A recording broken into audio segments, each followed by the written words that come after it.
अमीर बहू गरीब सास की कहानी। एक गांव में रोली अपने बेटे के साथ रहती थी। एक दिन उसके बेटे सचिन ने अपनी माँ को खबर दी। सचिन बोला, माँ, आपको एक खुशखबरी सुनानी थी। रोली बोली, बेटा क्या बात है? सचिन बोला, माँ, मुझे शहर में नौकरी मिल गई है। रोली बोली, यह तो बहुत खुशी की बात है बेटा, लेकिन तू अकेला शहर में कैसे रहेगा? सचिन बोला, माँ, तुम चिंता मत करो, मैं शहर जाकर सब ठीक कर लूँगा। उसके बाद तुम्हें भी शहर बुला लूँगा। यह सुनकर रोली उदास हो गई। रोली बोली, बेटा, तू मुझे छोड़कर चला जाएगा तो मैं किसके सहारे रहूँगी यहाँ? सचिन बोला, माँ, चिंता मत करो, थोड़े से पैसे जोड़कर आपको वहीं बुला लूँगा। कुछ दिन बाद सचिन शहर चला जाता है। वहाँ वह नौकरी करने लगता है। हर सप्ताह वह माँ से मिलने गांव आता था और कुछ पैसे घर खर्च को दे जाता था। इसी तरह कुछ दिन बीत गए। एक दिन रोली के घर एक पति पत्नी आए। पति बोला, बहन जी, हमने आपके लड़के को देखा है, हम अपनी बेटी निराली की शादी उससे करना चाहते हैं। पत्नी बोली, बहन, हमारी बेटी बहुत सुंदर है और हम आपको बहुत सारा दहेज देंगे, हमारे पास बहुत पैसा है। रोली बोली, बहन जी, पैसे और दहेज की बात ना कीजिए, हम दहेज नहीं लेंगे और आप इतने पैसे वाले हैं, लेकिन हम तो बहुत गरीब हैं, हमारी आपकी कैसे निभा पाएगी? यह सुनकर पति ने जवाब दिया, बोला, बहन जी, आप चिंता मत करें, यहाँ आने से पहले हमने आपके बारे में सब पता कर लिया है, हमें आपका लड़का बहुत पसंद है। सचिन से बात करके दोनों लड़की देखने चले जाते हैं। लड़की उन्हें पसंद आ जाती है। इसके बाद दोनों की शादी हो जाती है। शादी के बाद निराली बहू बन के घर आ जाती है। कुछ दिन गांव में रहने के बाद सचिन अपने काम पर जाने लगता है। निराली बोली, मैं इस गांव में नहीं रह सकती, मुझे भी शहर ले चलो। सचिन बोला, तुम कुछ दिन माँ के साथ रहो, फिर मैं तुम्हें दोनों को शहर ले जाऊंगा। निराली बोली, मैं इस गरीबी में नहीं रह सकती, पता नहीं पापा ने क्या देखकर मेरी शादी यहाँ कर दी। या तो मुझे शहर ले चलो या फिर मैं अपने पापा के घर जा रही हूँ। रोली बोली, बेटा, तू बहू को लेकर चला जा, मेरी चिंता मत कर। सचिन बोला, नहीं माँ, ऐसा करते हैं, हम सब साथ में शहर चलते हैं। तीनों शहर में रहने लगते हैं। निराली का व्यवहार धीरे धीरे बदल जाता है। वह हर समय सास से छुटकारा पाने के बारे में सोचती थी। एक दिन रोली सचिन से बात कर रही थी, तभी वहाँ निराली आ जाती है। निराली बोलती है, हाँ माँ जी, आप भड़का लीजिए इन्हें मेरे खिलाफ। जब से ये शहर में आए हैं, ना तो मुझे कहीं घुमाने ले गए, ना ही मेरे साथ ढंग से बात करते हैं, और यह सब आपके कारण हो रहा है। सचिन बोला, निराली, ये किस तरह की बात कर रही हो? तुम मेरी माँ से क्या कमी रह गई मेरे प्यार में? बस मैं केवल इसलिए कहीं नहीं जा पाता क्योंकि मेरे पास टाइम नहीं है, वरना माँ तो हमेशा मुझसे तुम्हें कहीं ले जाने की बात करती है। इसलिए मेरी माँ पर झूठे आरोप लगाना बंद करो। यह सुनकर निराली और गुस्से में आ गई। रोली बोली, बेटी, गुस्सा मत कर, मैं इससे बात करती हूँ। सचिन, तू आज ही बहू को कहीं घुमाने ले जा और जो हो कहें उसकी हर बात माना कर।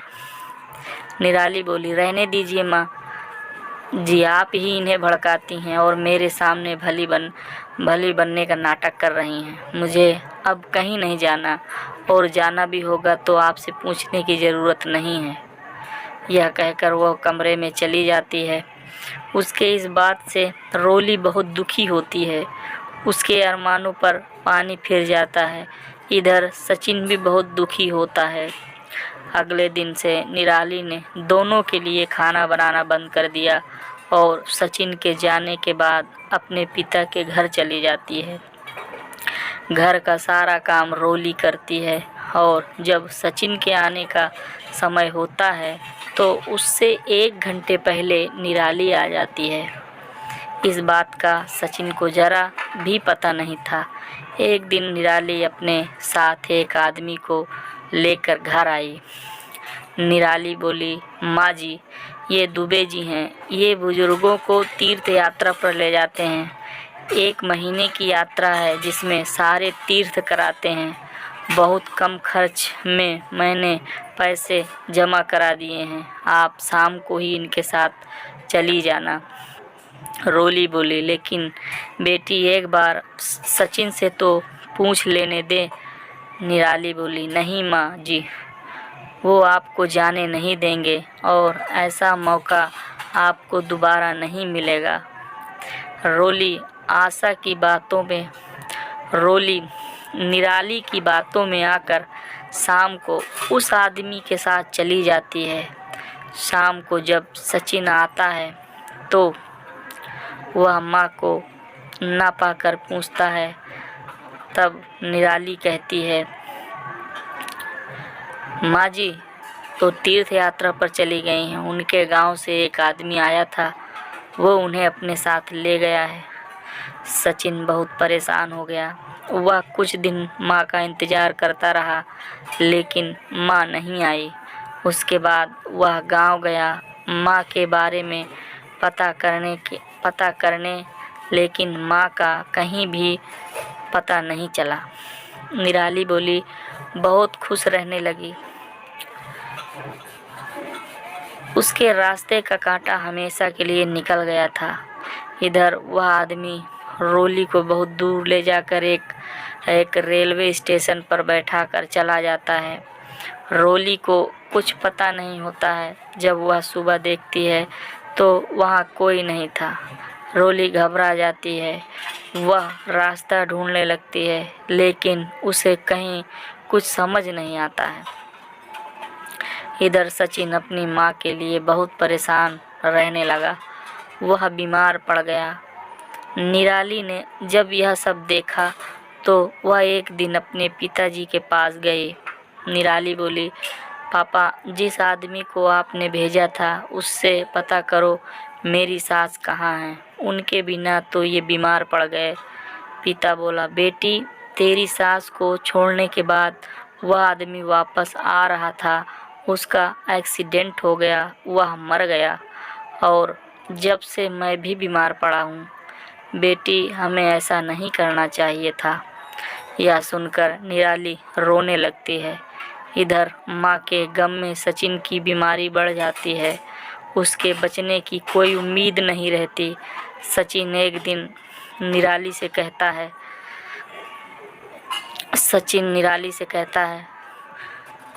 कि तुम मुझे गांव ले चलो। मैं अपने प्राण अपने घर में त्यागना चाहता हूँ। मेरी अंतिम इच्छा पूरी कर दो। यह सुनकर निराली रोने लगती है और सचिन को गांव ले जाती है। जब वे अपने घर पहुँचते हैं, निराली घर में जाती है तो देखती है रोली घर में खाना बना रही थी। यह देखकर वह अचंभे में आ जाती है। सचिन अपनी माँ को देखकर रोने लगता है। रोली सचिन की हालत देखकर उसे सहारा देकर बैठाती है। सचिन बोलता है, माँ, तुम यहाँ कैसे? मैंने तुम्हें कहाँ कहाँ नहीं ढूंढा। रोली, बेटा, बहू ने जिस आदमी के साथ मुझे तीर्थ यात्रा पर भेजा था वह धोखा देकर भाग गया। मैं भटकते भटकते किसी तरह गांव पहुंच गई। मुझे लगा मेरा शहर में आना बहू को पसंद नहीं था, इसलिए यहीं मैं मेहनत मजदूरी करके अपना गुजर बसर करने लगी। लेकिन तूने अपनी ये हालत कैसे बना रखी है? निराली बोली, माँ जी, मुझे माफ़ कर दीजिए। आपसे पीछा छुड़वाने के चक्कर में मैं अपनी ही गृहस्थी में आग लगा बैठी। इनका ये हाल है कि डॉक्टर ने जवाब दे दिया यह सब मेरे पिता ने करवाया था। वे भी बहुत बीमार हैं और वह आदमी एक्सीडेंट में मर गया जिसे मेरे पिता ने भेजा था। सचिन बोला, अब तुम यहाँ से चली जाओ, मैं अपनी माँ के चरणों में मरना चाहता हूँ, मुझे चैन से मरने दो। रोली बोली, नहीं नहीं बेटा, अब तू क्यों चिंता करता है, मैं तुझे मरने नहीं दूंगी और बहू को माफ़ कर दे, इसे अपने किए की सज़ा मिल गई। उसके बाद सास बहू ने दिन रात सचिन की सेवा की, उसे खुश रखने की कोशिश की। माँ का प्यार पाकर सचिन कुछ ही दिनों में बिल्कुल ठीक हो गया।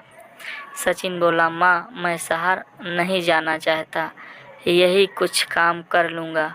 शहर की चकाचौंध में सब धुंधला नज़र आता है। यहाँ तक कि रिश्ते भी कुछ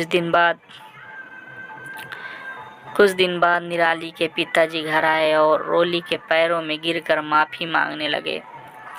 पिता बोले, बहन जी, मैं अपनी बेटी को सुखी देखना चाहता था, लेकिन ये भूल गया एक माँ को उसके बेटे से अलग कर जो अपराध कर रहा हूँ, उससे मेरी बेटी का संसार कभी सुखी नहीं रह सकता।